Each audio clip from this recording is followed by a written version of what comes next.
मैं मेरे पिताजी मेरे घर वालों की बेटी नहीं हूँ, मैं पूरे गांव की बेटी हूँ। मुझे अगर वो लोग साथ देंगे तो मैं उनका हर काम में साथ दूंगी, हर जगह उनके साथ मिलूंगी। बस मेरा यही आप सब। नमस्कार, आप देख रहे हैं सदक संसार।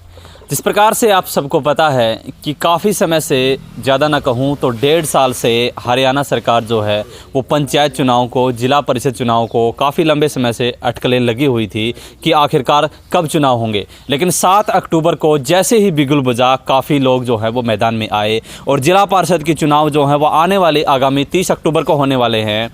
हरियाणा के अंदर 10 ज़िलों में जो पहले 2 चरणों के अंदर चुनाव होंगे, जिसके अंदर 30 अक्टूबर को जिला परिषद के चुनाव होंगे, तो वहीं 2 नवंबर को जो है वो पंच और सरपंच के चुनाव होने वाले हैं। तो 3 नवंबर को आप सबको पता है कि आदमपुर के अंदर जो सीट खाली हुई थी वहाँ पे भी चुनाव होने हैं। लेकिन अभी हमारे साथ एक ऐसी लड़की मौजूद है जो शिक्षित है और आने अपने समाज के अंदर कुछ करना चाहती है।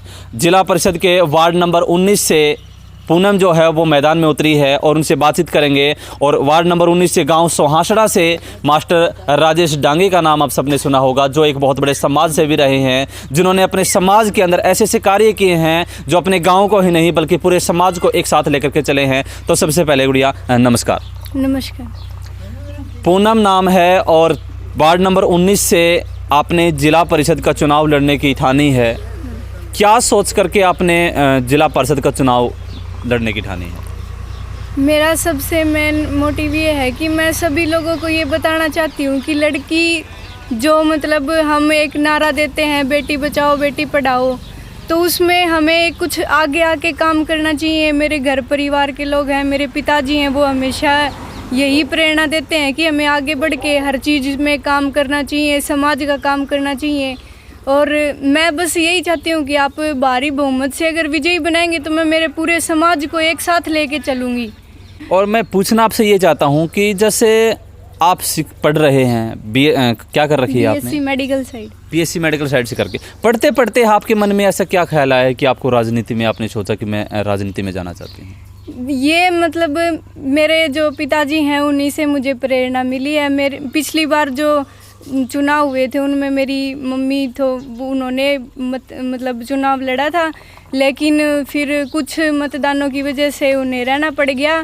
तो इस बार मैं चाहती हूँ कि एक शिक्षित और कर्मठ हम आगे आएँ, फिर से उन काम करें, कुछ अच्छा काम करें समाज के लिए।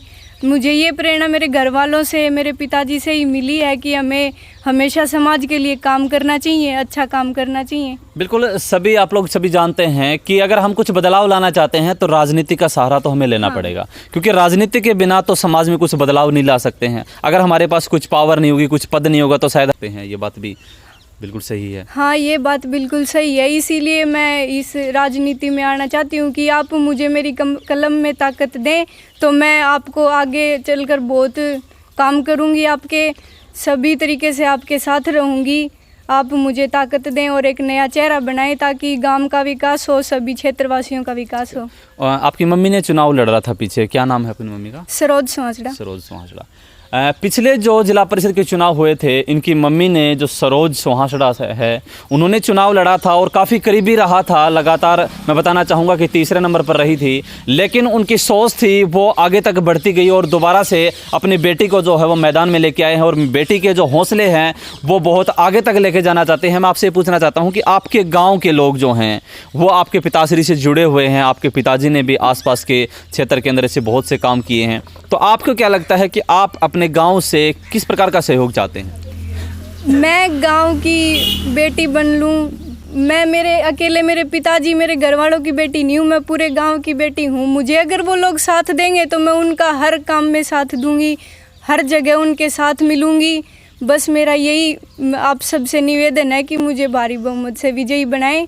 मैं हमेशा आप लोगों के साथ रहूँगी, आपका काम करूँगी। मुझे बस आपसे मेरी आपसे यही विनती है कि आप हम मेरे को वोट दें और मैं आगे चलकर आप अगर मुझे नया चेहरा बनाएंगे तो मैं उसमें आपकी भी मदद करूंगी, अपने गांव का भी विकास होगा हर तरीके से। एक चीज़ और पूछूंगा, आपको पता है कि सरपंची का चुनाव होता है गांव के लिए, और हमने चुना है जिला परिषद का चुनाव। जिला परिषद के चुनाव के अंदर बहुत बड़े बड़े नेता लोग आते हैं जो बड़ी बड़ी पार्टियों से जुड़े होते हैं, जिनकी बहुत बड़ी पहुंच होती है। तो क्या आपको लगता है कि उन लोगों की टक्कर जो है वो आप ले पाएंगे? वो तो हमें पता है कि पिछली बार भी चुनाव लड़ा था, उस टाइम पे बहुत बड़े चेहरे थे, पर हमारे जो गांव है उन्होंने हमारा पूरा साथ दिया। और अब हम यही चाहते हैं कि अब भी हमारा गांव हमारी पूरी साथ दे, हमारे साथ रहे, तभी हम आगे निकल कर आ पाएंगे। धन्यवाद। एक चीज़ और, सुहासड़ा गांव बहुत बड़ा गांव है और पास लगता है एक सिंघानी गांव भी बहुत बड़ा गांव है, जहां पे मैंने सुना कि आपका रिश्ता भी किया गया है। तो क्या लगता है आपको कि सुहासड़ा और सिंघानी अगर दोनों गांव मिलकर के आपको आशीर्वाद दें, आपको क्या लगता है कि जो आयाम है वो स्थापित हो जाएगा? स्थापित तो हो जाएगा अगर ये दोनों बड़े गांव हैं, यहाँ की बेटी लगा हूँ, वहाँ की बहू बेटी सब हूँ, तो अगर वो मेरा साथ देंगे तो ये मुकाम पूरा हो ही जाएगा। तो आप सिंघानी गांव के लोगों से, क्योंकि हमारे दर्शक देख रहे हैं, सिंघानी गांव के लोग भी जुड़े हुए हैं, आसपास के गांव के लोग भी जुड़े हुए हैं, तो सभी गांव से आप क्या मांग चाहते हैं और किस प्रकार से आप अपना समर्थन चाहते हैं उन लोगों से? मैं यही कहना चाहती हूँ कि बस मेरा साथ दें आप लोग। मैं ये नहीं है कि सुहासड़ा गांव की बेटी हूँ तो यहाँ के काम ज़्यादा होंगे, वहाँ के कम होंगे। सारे गांव सब मेरे लिए एक जैसे हैं, सब क्षेत्रवासी। आप हमेशा मुझे आधी रात को भी ये बोल दो कि मुझे ये काम है, तो मैं उसके लिए आपको तैयार मिलूँगी। तो मेरा सिंघानी गांव में भी यही है कि देखो मैं आपकी बहू बनने जा रही हूँ, तो मुझे भारी बहुमत से विजयी बनाऊँ। आप लोग, आपके गांव का, मेरा, हमारे सब क्षेत्रवासियों का नाम रोशन होगा। जी, तो साथियों, जिस प्रकार से आपने सुना, इस पूनम बेटी ने जो अपने विचार रखे हैं, उन विचारों से आप लोगों को क्या लगता है कि आखिरकार जो राजनीति है क्या उन लोगों के लिए बनी हुई है जो लगातार जो हैं कभी अपने बेटे को चुनावी मैदान में उतार देते हैं, कभी अपने पत्नी को मैदान में उतार देते हैं? क्या आम जो व्यक्ति है, क्या वो मैदान में आकर के चुनाव नहीं जीत सकता है? क्या वो जनता की सेवा नहीं कर सकता है?